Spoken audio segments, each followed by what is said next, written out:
मित्रों नमस्कार। Legal awareness program. मित्रों, एक फिल्मी डायलॉग है, क्या? तेल मौजूद है लेकिन चिराग बुझा दिया जाता है। ये डायलॉग आपने सुना होगा। और आज मैं ये डायलॉग क्यों कह रहा हूँ? आज जो मैं वीडियो लेके आया हूँ ये हमारे पेंशनर्स के लिए है।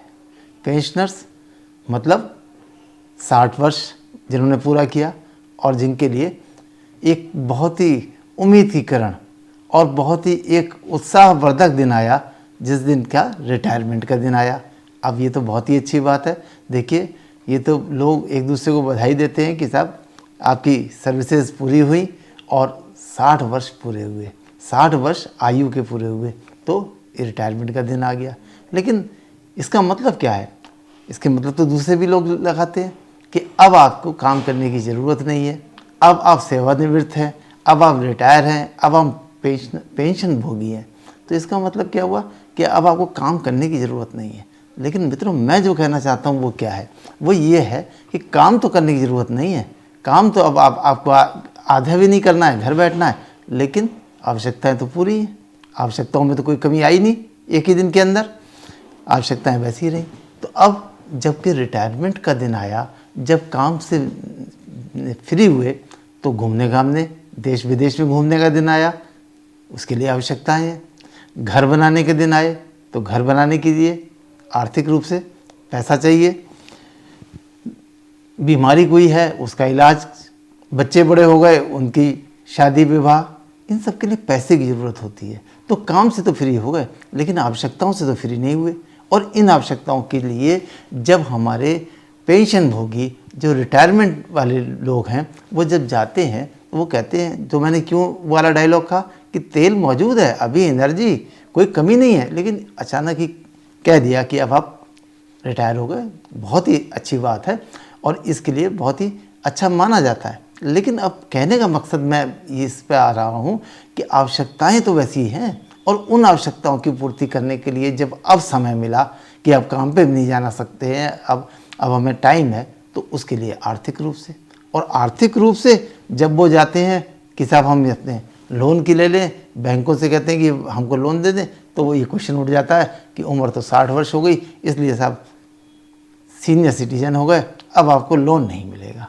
ये जो दिक्कत होती है, ये जो समस्या आती है, इसके निदान के लिए, लेकिन ऐसा नहीं है कि इसका निदान नहीं है, सरकार बराबर सोचती है, काम करने वाले लोग इस पर बराबर विचार करते हैं। तो उन्होंने विचार करके ऐसा व्यवस्था करी, और जो व्यवस्थाएं जो करेंगी, जो सुविधाएं दी हैं, वो सुविधाएं आम लोगों को, आम पेंशनर्स तक नहीं पहुंच पाती हैं और उनको उनके फ़ायदा नहीं मिल पाता।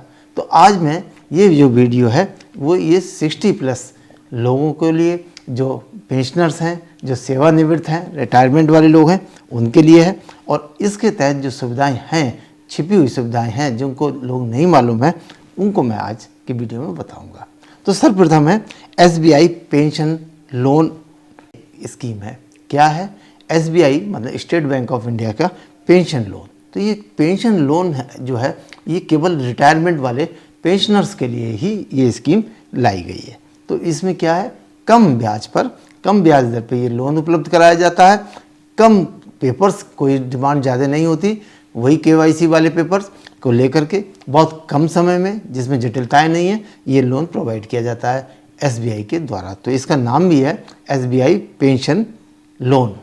तो देखिए ये सुविधा कितनी इम्पोर्टेंट सुविधा है। अब हम इसके बारे में चर्चा करेंगे, और चर्चा करने में कोई चीज़ छूट ना जाए, इसको हम क्वेश्चन आंसर रूप में लेंगे। तो पहला क्वेश्चन ये है कि इसके पात्र कौन है? SBI पेंशन लोन किन लोगों को मिल सकता है?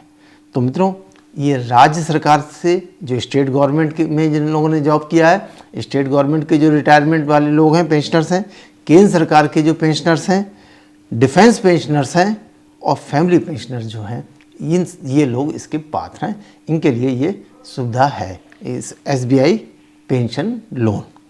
अब दूसरा क्वेश्चन ये कि SBI पेंशन लोन किस कार्य के लिए ले सकते हैं? क्या किसी भी कार्य के लिए ले सकते हैं? इसका जवाब है, बच्चों की शादी करनी है, घर लेना है, घर का रेनोवेशन कराना है, देश विदेश में घूमने के लिए, मेडिकल इमरजेंसी, इलाज के लिए SBI पेंशन लोन लिया जा सकता है। तो यही तो सब चीज़ें हैं जिनके लिए पैसे की ज़रूरत होती है। और जब आप जनरली ये मिल जाता है कि साहब वो तो आपके सीनियर सिटीजन हो गए तो नहीं मिलेगा, उनके लिए ये विशेष योजना है। नेक्स्ट क्वेश्चन क्या है कि SBI पेंशन लोन की ब्याज दर कितनी है। मित्रों, इसकी ब्याज दर 11.20% वार्षिक प्रारंभ होती है। यद्यपि ये क्रेडिट स्कोर कितना है और अन्य पर्सनल लोन तो नहीं चल रहे हैं, इन सारी बातों पे भी इसमें गौर किया जाता है। नेक्स्ट क्वेश्चन, कितना लोन मिल सकता है, ये बड़ा अहम है। कितना लोन मिल सकता है, तो इसका जवाब है प्राप्त होने वाली पेंशन के आधार पर। अब पेंशन की धनराशि कितनी है ये देखनी पड़ती है कि पेंशन की धनराशि कितनी है, जो पेंशन मिलेगी उसी हिसाब से वो लोन मिलेगा। अब आया next question, SBI pension loan के लिए अवधि कितनी है, कितने टाइम पीरियड के लिए ये लोन मिल जाता है।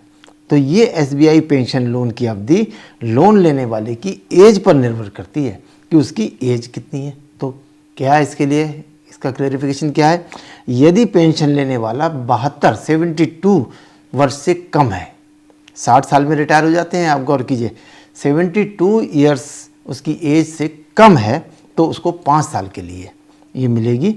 अगर उसकी एज 72 से ज़्यादा लेकिन 74 के बीच में है, 72, 73 या 74, तो 4 वर्ष के लिए। और यदि 74 से ज़्यादा है, वो 74 से 76 के बीच में है, तो 2 वर्ष के लिए ये लोन मिल जाता है। अब नेक्स्ट क्वेश्चन आता है कि लोन कितनी आयु तक के व्यक्ति के लिए मिल सकता है। तो ये मैं जैसे स्पष्ट हो रहा था कि 76 वर्ष से कम आयु वाले व्यक्ति को ये लोन उपलब्ध हो जाता है। नेक्स्ट, क्या SBI पेंशन लोन उस पेंशनर को भी मिल सकता है जो अपनी पेंशन SBI के अतिरिक्त किसी और बैंक से ले रहे हैं। इंपॉर्टेंट क्वेश्चन है। तो जी नहीं, SBI पेंशन लोन सभी लोगों के लिए है, लेकिन इस लोन को लेने के लिए ये ज़रूरी है कि वो पेंशनर अपनी पेंशन SBI से विड्रॉ करे, ट्रांसफ़र करवा ले। कि हम जब तक ये लोन पूरा नहीं होगा, लोन का भुगतान नहीं होगा, तब तक उसकी पेंशन SBI बैंक से ही विड्रॉ की जाएगी। तो इस तरह का एक स्टेटमेंट, इस तरह का एक अंडरटेकिंग उस डिपार्टमेंट के द्वारा भी दी जाती है और उसके द्वारा स्वयं भी एक एफिडेविट दिया जाता है कि भाई जब तक इस SBI बैंक से जो SBI बैंक की जो पेंशन लोन से जो भुगतान लिया है, इसका जब तक पूरा पेमेंट नहीं हो जाता, तब तक उसकी पेंशन SBI के अतिरिक्त दूसरे बैंक में ट्रांसफ़र नहीं होगी। ये भी बात हो गई। अब आता है नेक्स्ट क्वेश्चन, डिफेंस पेंशनर्स के अंतर्गत कौन कौन आते हैं। मैंने बताया कि राज्य सरकार और केंद्र सरकार के पेंशनर तो हो ही गए। अब डिफेंस के अंतर्गत कौन आते हैं। मित्रों, डिफेंस पेंशनर्स के अंतर्गत नौसेना, सेना, वायुसेना, तटरक्षक बल, अर्धसैनिक बल, CRPF, CISF, BSF, ITBP, राष्ट्रीय राइफल्स, असम राइफल्स आदि सशस्त्र बलों के पेंशनर डिफेंस पेंशनर्स के अंतर्गत आते हैं। जो इन जगहों से, इन विभागों से रिटायर होते हैं, वो डिफेंस पेंशनर कहलाते हैं। अब नेक्स्ट क्वेश्चन क्या है कि फैमिली पेंशनर्स के अंतर्गत कौन कौन आते हैं। तो इसका जवाब है कि फैमिली पेंशन में वो लोग शामिल हैं जो पेंशन भोगी की मृत्यु के बाद उसकी जगह पेंशन ले रहे हैं। इनकी आयु भी 76 वर्ष से कम ही होनी चाहिए अगर वो SBI पेंशन लोन लेना चाहते हैं। अब नेक्स्ट क्वेश्चन क्या आया साहब, SBI पेंशन लोन कितना मिल सकता है। ये भी बड़ी इंपॉर्टेंट बात है। तो इसका जवाब है SBI पेंशन लोन के तहत 14 लाख रुपए, 14 लाख रुपए तक का लोन प्राप्त कर सकते हैं। लेकिन लोन धनराशि कितनी होगी ये उनकी पेंशन की धनराशि और उनकी आयु और उनको प्राप्त होने वाली पेंशन की धनराशि पर निर्भर रहेगा। इसकी अधिकतम राशि 14 लाख रुपए तक मिल सकती है। ये तो रहा SBI पेंशन लोन। तो अब एक क्वेश्चन ये उठता है कि जो लोग पेंशनर नहीं है और सीनियर सिटीजन है, उनके सामने भी बात तो समस्या तो वही आ जाती है। तो उनके लिए भी है। वो क्या है, उनके लिए बैंक पर्सनल लोन इशू कर रहे हैं। वो पर्सनल लोन जो हैं वो किस नाम से हैं, हर बैंक की अलग अलग योजनाएं चल रही हैं। जैसे क्या है, पर्सनल लोन फॉर पेंशनर्स, इस नाम से ये योजनाएं चल रही हैं। ये पर्सनल लोन दे रहे हैं किसके लिए, जो सीनियर सिटीजन हैं, जो पेंशनर्स हैं। अब कौन कौन से बैंक दे रहे हैं, SBI state bank of India, Punjab national bank, central bank of India आदि जो बैंक हैं वो personal loan for pensioners, personal loan for senior citizens, इस तरह से योजनाओं के अंतर्गत दे रहे हैं। क्योंकि समय का अभाव रहता है तो हम एग्जाम्पल के लिए एक योजना ले लेते हैं पर्सनल पेंशनर्स के लिए, जो कि पर्सनल लोन देते हैं। तो ये है पंजाब नेशनल बैंक PNB की योजना। तो इस योजना में PNB देता है पर्सनल लोन फॉर पेंशनर्स, जो पेंशनर्स हैं, जो वरिष्ठ नागरिक हैं, उनके लिए आयु 70 वर्ष की, अगर 70 वर्ष की आयु तक ये पर्सनल लोन मिल जाता है। पेंशन कितना मिलता है, पेंशन का 18 गुना 18 टाइम्स ऑफ पेंशन अमाउंट, या 10 लाख जो भी कम है।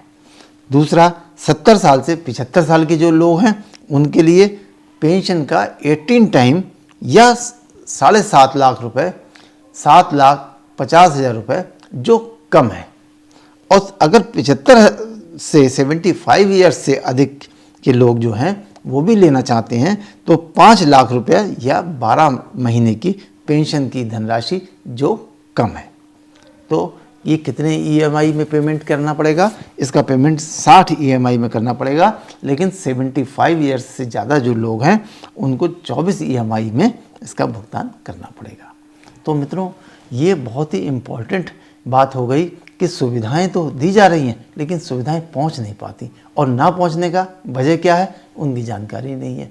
और जानकारी देना ही हमारे इस मिशन का उद्देश्य है कि जागरूकता फैलाना, लोग जागरूक बने, लोग अवेयर हों अपने अधिकारों से और दूसरे के अधिकारों को बताएं। इस तरह से मेरे ये जो वीडियो है उसका ये उद्देश्य है। मुझे उम्मीद है कि आपको ये वीडियो आज का अधिक पसंद आया होगा, और आपसे निवेदन करूंगा कि इस वीडियो को आप और लोगों को भी भेजें, और लोग जो इस तरह की जिनको आवश्यकताएं हैं वो भी अपने अपने अधिकारों को पहचानें और जो सुविधाएं दी जा रही हैं उनका लाभ ले सकें। नमस्कार।